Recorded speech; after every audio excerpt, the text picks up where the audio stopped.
नमस्ते सभी को।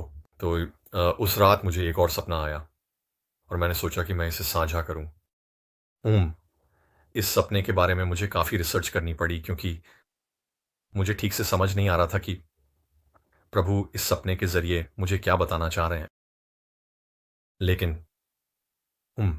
मैं आपको सपना सुनाऊंगा और फिर मैं वो भी साझा करूंगा जो मुझे आत्मा से प्राप्त हुआ। या शायद कुछ दिन बाद या शायद एक हफ्ते बाद मुझे इसकी पुष्टि भी मिली।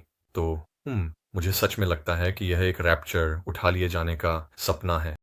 मुझे पहले कभी ऐसा नहीं लगा था। तो उह, ये होगा, ये आपको भी शायद ऐसा ही लगेगा जैसा मुझे लगा था। आप जानते हैं, अंत में मैं वो आयतें भी साझा करूंगा जिनकी ओर प्रभु ने मुझे बाइबल में भेजा, ताकि मैं इसकी कुछ पुष्टि कर सकूं। तो लेकिन शुरू करने से पहले मुझे कहना है कि शायद 1 महीने पहले, नवनीरन या नलिंग, शायद 1.5 महीने पहले मुझे एक एहसास या किसी तरह की पुष्टि मिली थी कि यदि अभी हम उस समय में हैं जब इन इंसानों की चर्चों का बिन और पर्दाफाश हो रहा है। और मेरा मतलब है प्रभु चर्चों को देख रहे हैं, और वे उनके फलों का न्याय कर रहे हैं कि वे फल ला रही हैं या नहीं ला रही हैं। तो मेरे मन में यह बात डाली गई थी कि इंसानों की चर्चों को टकराव नहीं, लेकिन शायद उहुम, उहुम, असल में, वास्तव में समझाया या दिखाया जाना चाहिए कि हमें लोगों के लिए फिर से सुसमाचार आधारित संदेश पर लौटना है। और मैंने देखा है मेरे इलाके में काफ़ी चर्चें हैं जिनमें से बहुत सी चर्चें बंद हो रही हैं। और यह मुझे नहीं लगता कि यह कोई संयोग है। मुझे लगता है कि चर्चों में उपस्थिति में गिरावट के पीछे कोई कारण है। इनमें से कुछ चर्चों में सीटों पर बहुत कम लोग रह गए हैं और इससे बहुत सारी चर्चें बंद हो रही हैं और अलग-अलग चर्चें एकजुट होने की कोशिश कर रही हैं। तो ये सब कहने के बाद मैं इस सपने के बारे में बात करने जा रहा हूँ। तो आगे शुरू होता है। मैं किसी के घर पर हूँ। मुझे नहीं पता वह किसका घर था, लेकिन जब मैं वहाँ था तो मैंने उनसे वॉशरूम इस्तेमाल करने के लिए पूछा। तो जिससे मैं बात कर रहा था, जो शायद घर का मालिक था, उसने कहा, हाँ मेरे साथ आओ, मैं तुम्हें दिखाता हूँ, ये नीचे है। वे मुझे एक गलियारे से नीचे ले गए। वह गलियारा मुझे एक सराय की याद दिलाता है, इस जहाँ मैं सालों पहले कभी कभी जाया करता था। और जैसे ही मैंने उसे देखा, मैंने कहा, ओह मुझे ये जगह याद है। बाथरूम यहीं कोने के पास है, आदि आदि। और तो मैं अंदर गया और जैसे ही मैंने दरवाज़ा खोला, मैंने बाथरूम में कुछ बहुत अजीब देखा। मेरे दाईं ओर मैंने देखा कि स्टॉल्स के सामने, बाथरूम स्टॉल्स के सामने मांस के टुकड़े लटके हुए थे।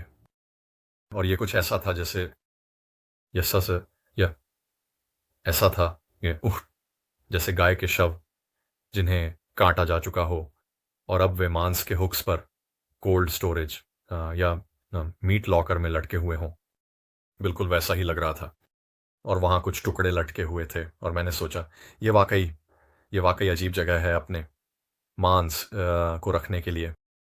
और मैंने मान लिया कि इस जगह पर कोई रेस्तरां है, क्योंकि आप मांस को हुक पर क्यों लटकाएंगे जब तक कि आप उसे पका ना रहे हों या किसी तरह से रेस्तरां में इस्तेमाल ना कर रहे हों।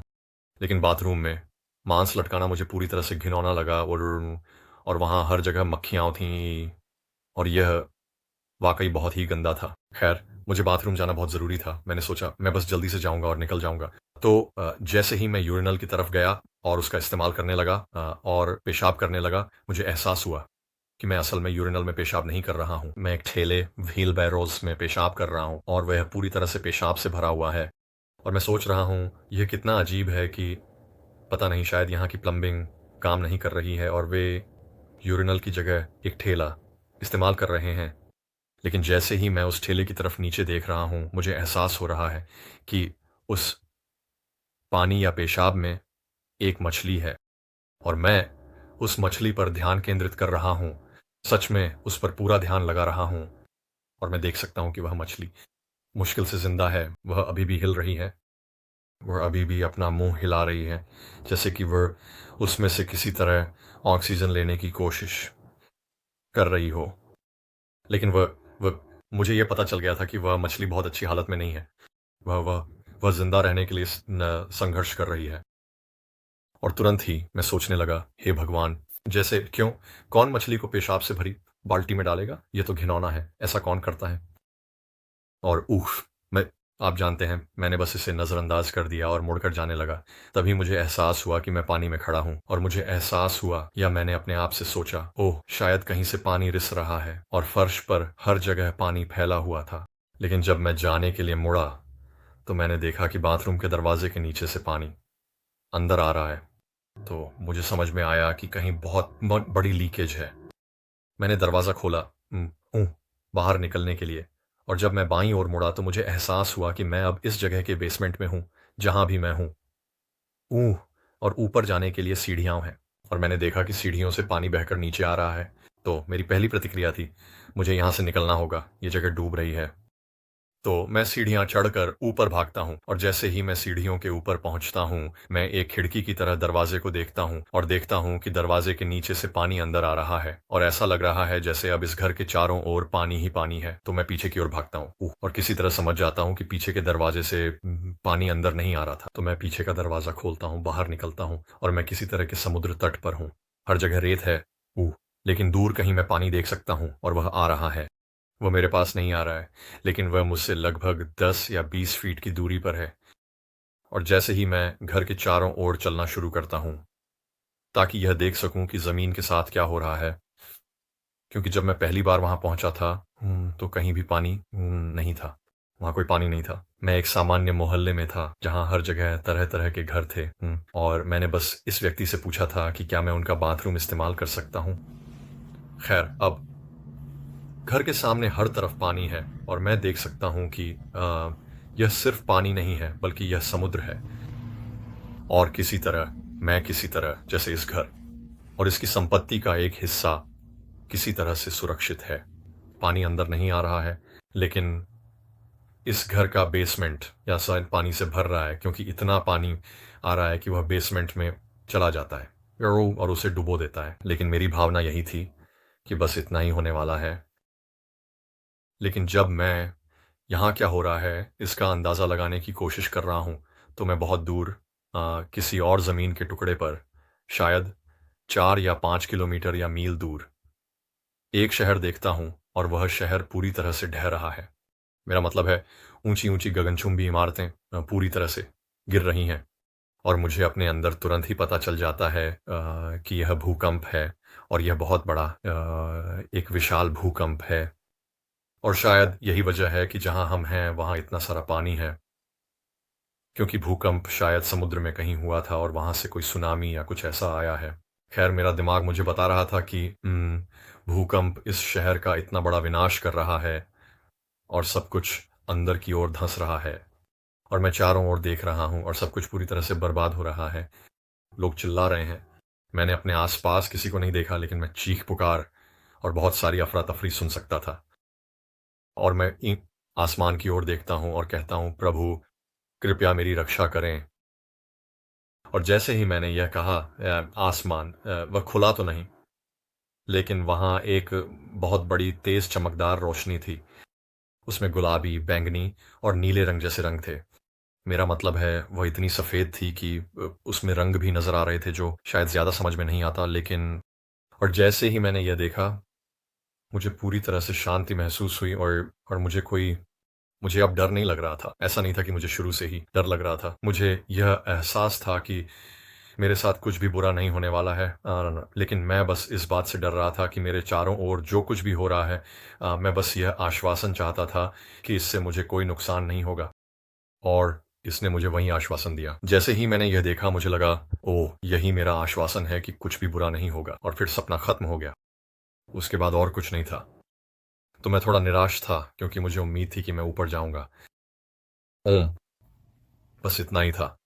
तो जब मैं सुबह उठा, तो मुझे याद आया कि मैंने यह सपना देखा था और मैं इससे थोड़ा परेशान भी था और मैंने सच में प्रभु से प्रार्थना की कि वह मुझे बताए कि इस सपने का क्या अर्थ है। और फिर मैंने कुछ शोध किया और चीज़ों को समझने की कोशिश की और प्रभु ने मुझे कुछ हद तक दिखाया कि ओह सो इस सपने के साथ कुछ बातें चल रही हैं। एक तो ये किसी प्रकार का रैप्चर उठा लिए जाने का सपना था। और जब मैं कहता हूँ किसी प्रकार का तो मेरा मतलब है कि वर्ल्ड राइट रैप्चर जैसा भी दिखेगा, यह उसका एक रूपांतर था, यह उसी का एक हिस्सा था। लेकिन यह तथ्य कि मैं शुरुआत में बाथरूम में था, तो प्रभु ने मुझे बताया कि बाथरूम में लटका हुआ मांस उस मांस का प्रतिनिधित्व करता है जो चर्च से लोगों को पोषण के रूप में मिलना चाहिए, जिनकी वह सेवा कर रहा है।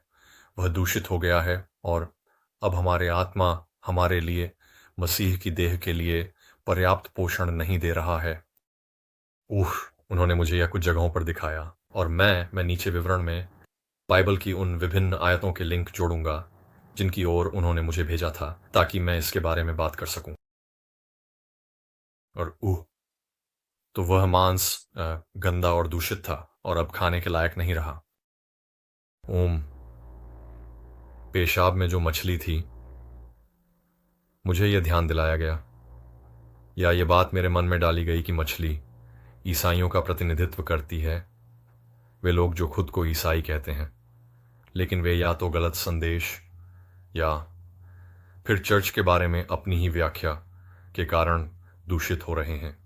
तो इसका मतलब है कि वे न तो सही सिद्धांत प्राप्त कर रहे हैं, न ही उन्हें मसीह के सच्चे सुसमाचार की अच्छी शिक्षा दी जा रही है, और वे इससे दूषित हो रहे हैं और वे बस किसी तरह टिके हुए हैं।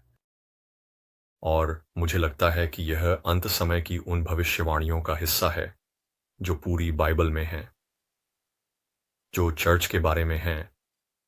उसकी गुनगुनी आस्था या पूरी तरह से विश्वास की कमी, अपनी ही राह पर चलना और खुद को खुश करना और प्रभु को प्रसन्न करने या उसकी मार्गदर्शन की तलाश न करना। और अब उस मायने में प्रभु का कोई भय नहीं रह गया है। तो इससे मुझे यह सोचने पर मजबूर होना पड़ा कि मछली यीशु की उस मछली का प्रतीक है जिसे हम अक्सर देखते हैं, और वह मसीह के शरीर का यानी मसीही लोगों का प्रतिनिधित्व करती है। और यह कि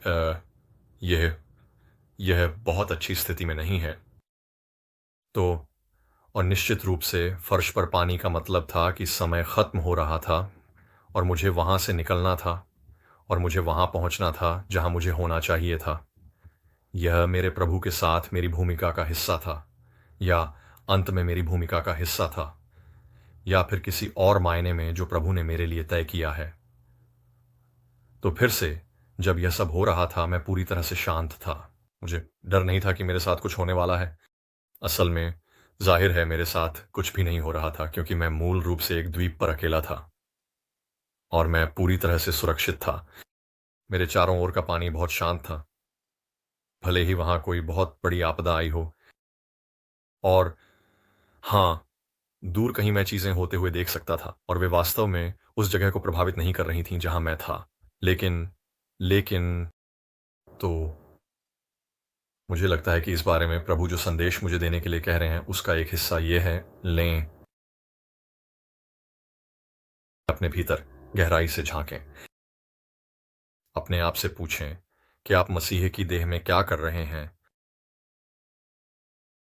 निर्णय लें कि जो जानकारी आप प्राप्त कर रहे हैं, चाहे वह आपके चर्च में हो या या आप जानते हैं, क्या आप बाइबल पढ़ रहे हैं, खुद को पोषित कर रहे हैं। ये सुनना बंद करें कि कोई और आपको क्या बता रहा है और खुद बाइबल में जाए, सिद्धांत देखें और सुसमाचारों को खुद पढ़ें।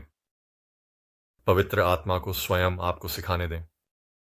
यह बहुत महत्वपूर्ण है। यह अत्यंत आवश्यक है कि आप इसे समझें। अगर आप खुद को एक बच्चे जैसा बनने दें और बाइबल को एक बच्चे की तरह समझें, तो बाइबल को समझना बहुत आसान है। प्रभु ऐसे लोगों को नहीं चाहते जो सोचते हैं कि वे शास्त्रों में अत्यंत बुद्धिमान हैं। वह ऐसे लोगों को नहीं चाहते जो यह महसूस करते हैं कि उनके पास अत्यधिक बुद्धि और ज्ञान है और इसलिए वे बाइबल के विभिन्न हिस्सों, विभिन्न पुस्तकों, शास्त्रों को अलग अलग करके उसमें से कोई विशेष प्रकार की उच्चतर जागरूकता प्राप्त करने की कोशिश करते हैं। निश्चित रूप से मैं आपको बताता हूँ कि आप में से जो लोग बहुत विनम्रता से बाइबल पढ़ते हैं और आत्मा की सुनते हैं, आपको पवित्र आत्मा और हमारे प्रभु और उद्धारकर्ता यीशु मसीह से वह सब कुछ मिलेगा जो आपको मिलना चाहिए। आपको इसका हर एक अंश मिलेगा। बस विश्वास रखें, जाता रहना, पढ़ते रहें, ध्यान करें, मार्गदर्शन के लिए प्रार्थना करें, जो आप पढ़ रहे हैं उसके लिए बुद्धि मांगें। यह आपको अवश्य मिलेगा, इसकी गारंटी है। आगे बढ़ते रहें, रुकें नहीं। प्रभु का प्रेम आपके साथ है और रहेगा। आप जानते हैं, कुछ शास्त्र जो मन में आते हैं उनमें से एक कारण है कि प्रभु बार बार क्यों कहते हैं, जब तक तुम बच्चे जैसे नहीं बन जाते तब तक तुम परमेश्वर के राज्य को कभी नहीं देख पाओगे। क्योंकि विनम्रता और हमारे प्रभु पर पूरी तरह से विश्वास ही सबसे महत्वपूर्ण है, और चीज़ों के प्रति एक प्रकार की प्यास, मासूमियत और अपना पूरा भरोसा प्रभु पर रखना और खुद को किसी और चीज़ से दूषित या कमज़ोर ना होने देना। तो मैं नीचे कुछ आयतें डाल दूंगा जो प्रभु ने मुझे दिखाई हैं, और देखने के लिए आपका बहुत धन्यवाद। याद रखिए, एक बात जो मेरे मन में आई और मेरे आत्मा में डाली गई वह यह है कि प्रभु ने कभी ये नहीं कहा कि शास्त्र को कंठस्थ करो। उन्होंने कहा कि उसे अपने जीवन में उतारो और उसका पालन करो। धन्यवाद।